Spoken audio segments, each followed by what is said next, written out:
নমস্কার। কবি সুকুমার রায়ের লেখা গোঁফ চুরি।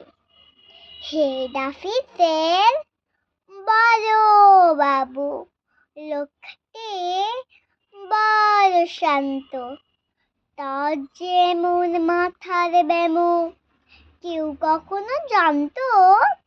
দিব্যি ছিলেন খোশ মেজাজে, চেয়ারখানি চেপে একলা বসে জিনিস হঠাৎ গেলেন খেপে।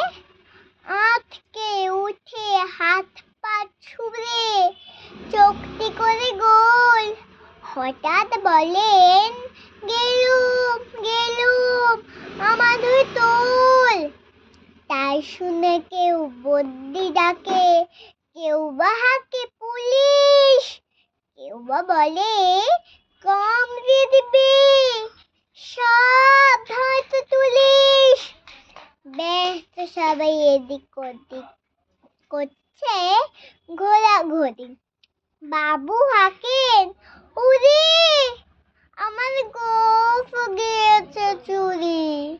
গোঁফ হারানো আজব কথা, তাও কি হয় সত্যি? গোঁফ জোড়া তো তেমনি আছে, কমেনি এক রত্তি। সবাই তারে বুঝিয়ে বলে, সামনে ধারে আয়না, মোটেও গোঁফ হয়নি চুরি, কখনো তা হয় না। রেগে আগুন তেলা বেগুন তেরে বলেন তিনি, কারো কথার ধার ধাই নেই, সবাই তাকেই চিনি। নোংরা ছেঁটা খ্যাংরা ঝাঁটা বিচ্ছিরি আর ময়লা, এমন গোঁফ তো রাখতো জানি শ্যামবাবুতে গয়লা। এ গোঁফ যদি আমায় বলিস, করবো তোদের জবাই। এই না বলে জরিমানা করলেন তিনি সবাই।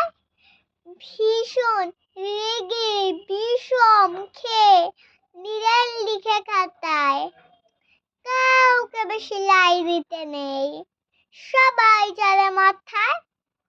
আঁফি খেলে বাঁদরগুলো মাথায় খালি গোবর। গোঁফ জোড়াতে কোথায় গেল কেউ রাখে না খবর। ইচ্ছে করে এই বেটাদের গোঁফ ধরে খুব নাচে, মুখ্যগুলোর মুন্ডু ধরে কোদাল দিয়ে চাচি। গোঁফকে বলে, তোমার আমার গোঁফ কি গেল কেনা? গোঁফের আমি গোঁফের তুমি, তাও দিয়ে যায় চেনা। নমস্কার।